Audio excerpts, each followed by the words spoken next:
Samsung Smart TV's solar remote is not working. Let's see how to solve this problem. These are the return button and the play pause button. Now press and hold the return button and the play pause button for 10 seconds.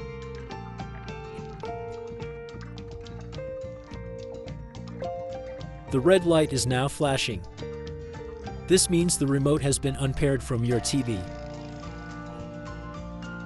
Now press any button and your remote will pair with the TV.